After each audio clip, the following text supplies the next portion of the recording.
speaking of politics and the way things feed into it, there was an individual who was way ahead of the curve on this stuff.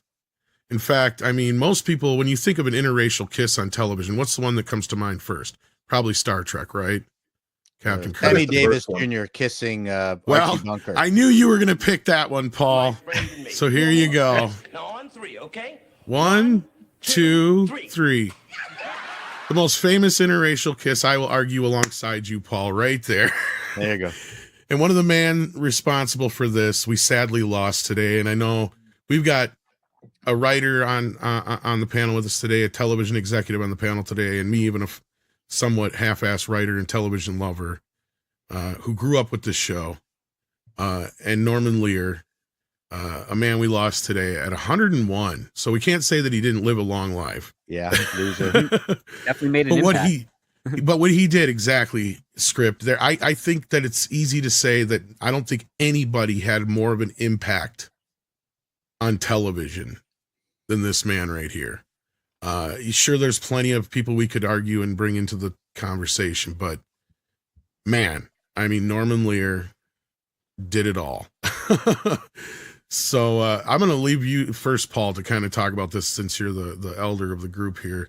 I'm 100. So you've had more, you've had more experience, and you've spent more years watching this man's shows. Sure. Andre, of course, being in Norway, we'll get to him in just a few minutes, but yeah, for American and I'm sure Canadian audiences as well, this man made a huge impact. Go ahead.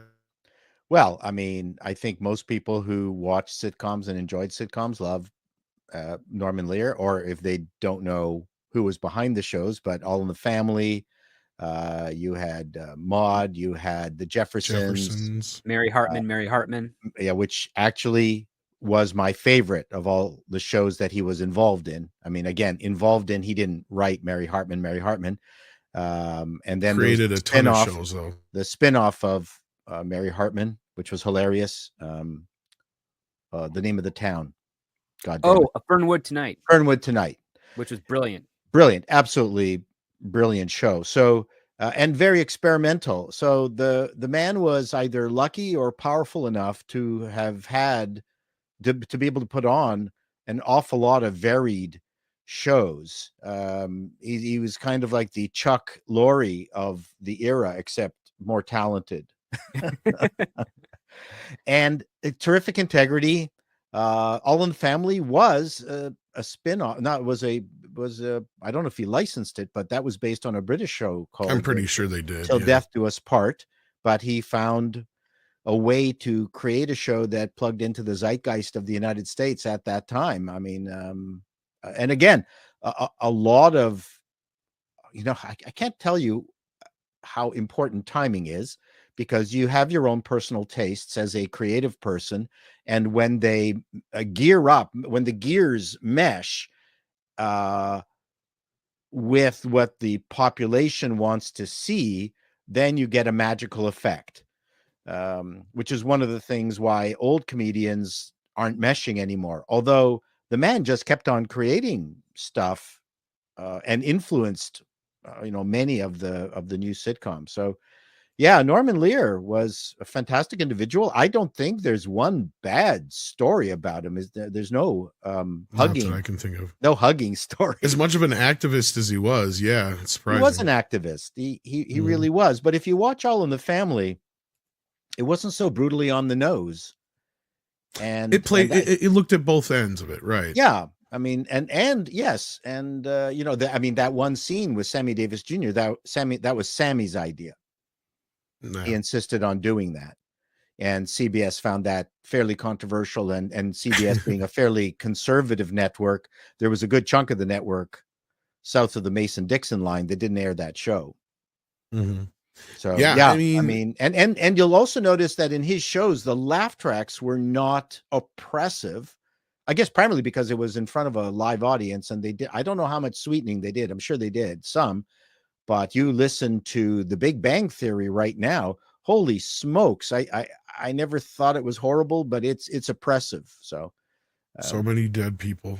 I mean, how many of his shows did we watch? I mean, it was just insane. I mean, Maude, I didn't quite like. I mean, there's things that he's had his hands in all the way from, like we said, sitcoms to movies like Princess Bride. He was one of the producers on. Yep. I mean, you had like Good Times. Good Times. What else did he do? Square Pegs he was a producer of. Yeah. Did 227, which is that neighborhood show with what's her name? One Day at a Time he worked on. Worked on Fried Green Tomatoes. Yeah, I mean, he is just such a prolific career. He even worked on South Park for a while. I didn't know that. Yeah. We also have another gentleman joining us who may have a thing or two to say, but I want to give Script the table here in just a moment here. But welcome, Jonas. Good morning. Good morning. It's quite a busy day in the neighborhood today. It is. I mean, you've got a lot to talk about today. We do have a lot to talk about, but real quick, we're going to get Script's feelings on Norman, and then we'll come back around to you if that's all right. Yeah. Go ahead, Script. Well, I'll just say it's he lived a long life. He got a lot out of it. He helped a lot of great people in the industry, and of course, facilitated a lot of monsters. Not by his own choice, of course. They went crazy over time. But the one thing he was good at is he was able to he had a good eye for talent, and he had a good eye for concepts. And a number of his shows were pulled from foreign audiences, but he just knew how to formulate them so that they'd work stateside. And that is a skill. And he kept them strong. I mean, I can't think of like his output is more successful than his failures, and that's a rarity in Hollywood. Yes. And that's all I can really say to that. The only thing I'll add is All in the Family is a great show for, there are some people who view Archie Bunker as the hero, and there are some people who view Archie Bunker as the villain. And it's not the same every episode, but he's a guy that everyone can see a little bit of themselves in him, whether good or bad. So I think that's the essential thing. If you're going to have a character that, if you're going to have a show where you're going to talk about all these hot issues, you need to have someone who wins sometimes and loses other times. It makes it a lot more interesting, and it makes it a lot more fun and a lot more surprising for the audience. So kudos that we had something like that on television. I hope we get back there someday. I never met Norman Lear, but I did call his office when I was doing The Frantics. We had a very popular radio show in Canada, and I could not get, so on the CBC, our Canadian broadcasting company, and I could not get anyone from the television side of CBC to actually come down and see us perform to pitch them an idea for doing our own TV show. So I could not get someone from down the hall in Canada on the same network to see us, which is typical. Yeah, that's par for the course. Par for the course. And I got so frustrated that I just picked up the phone. I called the Mary Tyler Moore office. I called the office with the police show sitcom Barney Miller, and I called Norman Lear's office. And can I talk with Norman Lear? And they went, no, you can't talk with Norman, but you want to talk with Bud Yorkin. So I mean, people talk about Norman Lear as a TV god.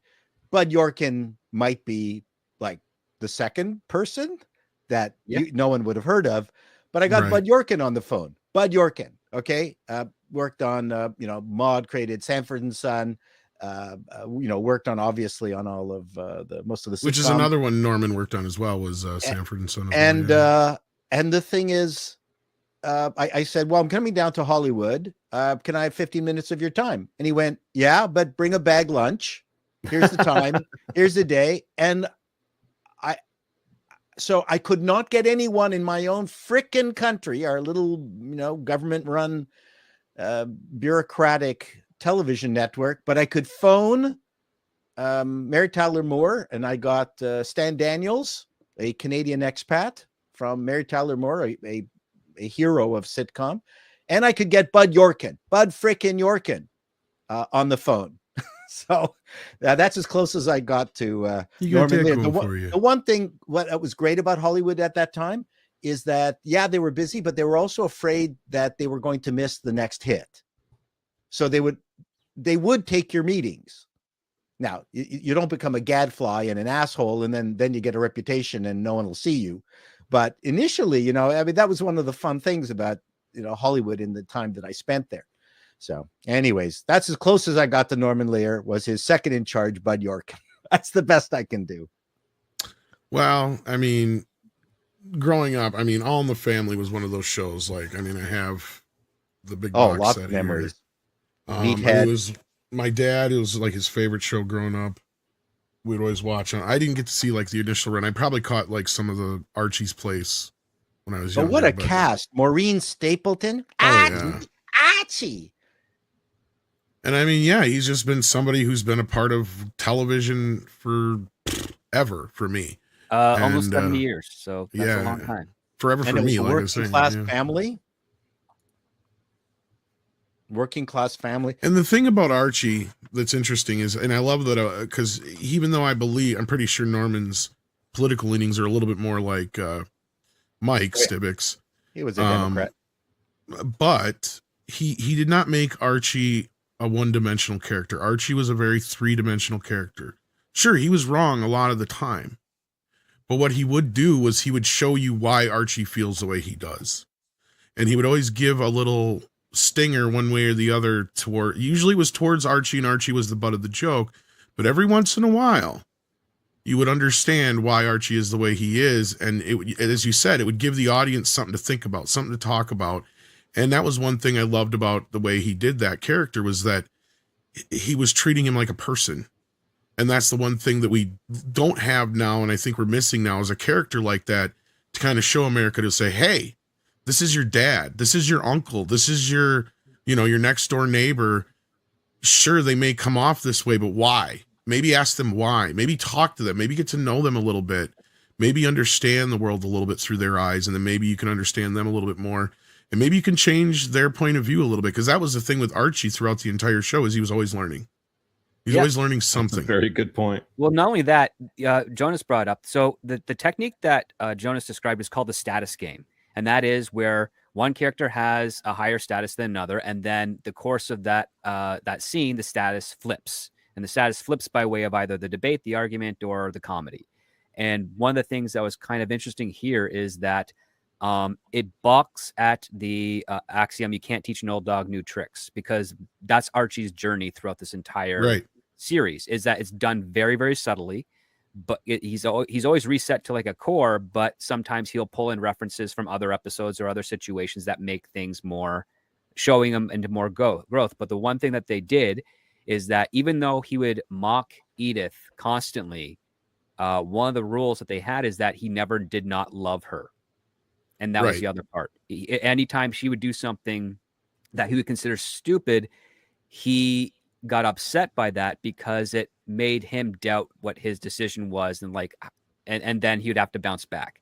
One of the best episodes is when he's doing like a Super Bowl party, and Edith doesn't tell him that the doctor told her to stay off her feet because she has an infection. And Edith is running ragged, and then she collapses, and he calls in Dr. Shapiro, but it's not the Dr. Shapiro he wants, it's his son. And they're having an argument, and then that's when Dr. Shapiro realizes that Edith didn't tell Archie about her condition.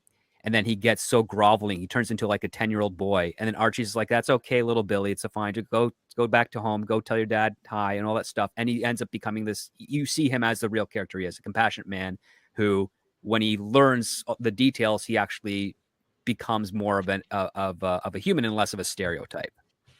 And that's a thing of a section of writing that you don't get in a lot of the mainstream stuff that's pushed these days, where, someone that you would label as a political enemy actually shows a little bit more of a compassion, caring, heart, understanding, reason, exploration, curiosity, all those traits that are needed to make a human being interesting to watch. And also, I'll add, there's a difference there between, you can see a clear character difference here between how he feels like he should act as a man and how he actually feels, which is an excellent level of depth that is not in there in so many characters today. And one of the key things with Archie is that he was a prideful person that was constantly protecting his ego. Yes. and would wait only to the last minute before accepting something he did as wrong, which is good writing. That's exactly what you want to do. The other thing that was really great about the show was the community he was in, which was slowly getting gentrified. And that was a character in the ongoing series. And how many shows do that? That over time, his friends were dying, it was becoming less white, and you could feel the weight of the community around him on the show as it progressed through the years. Again, a inanimate object can be a character in your show. Don't forget that. Don't forget it, kids. So some of the best characters are the inanimate objects, like the locations. Yeah, especially when they change over the time. I mean, to me, I'm not familiar with this series in so much detail. Like I mostly had to read about this. I've seen a couple of episodes of the Jeffersons because we had that on TV in Norway. I've seen clips of All in the Family, but no more than that. But yeah, just the way you describe it, I mean, this guy was way ahead of its time in terms of storytelling. And just like that thing you said right there, how there you have another character that is there and adds weight to all the other characters more and more as time goes along. Because here you have a plot point that you don't even realize, but that makes a character like Archie Bunker all the more compelling as time goes on, because the world changes around him. Right, because a house goes for sale, and I think there was an episode where he was just worried who was going to move in. And was that the one that Jeffersons moved out? The Jeffersons moved out, and which he was happy about. Yeah, but then he was worried about who was going to move in. I think that's what you're thinking of. And then, well, the Jeffersons didn't put up for sale; they put the house up for rent because that's right. Yeah. And then they rented it to the Stivicks, and that was what upset Archie because he didn't want them to be in the Jeffersons' old house. But then soon after, he didn't care because he could see little baby Joey every day. Yeah, that's right. Yeah, that's the thing. There's so many seasons of this show, and I mean, I don't even know if I've ever seen every episode. But I mean, I've seen more than my fair share. But yeah, he will be missed. And this clip was taken from Midnight's Edge in the Morning, which streams live every Monday, Wednesday, and Friday at 9 a.m. Pacific Time on the Midnight's Edge main channel. There, you can send in your live questions and comments before clips and full stream replays are uploaded to Midnight's Edge live archives. We are also on Twitter, Rumble, Odyssey, and Facebook, so smash that like, help share, subscribe, and join us.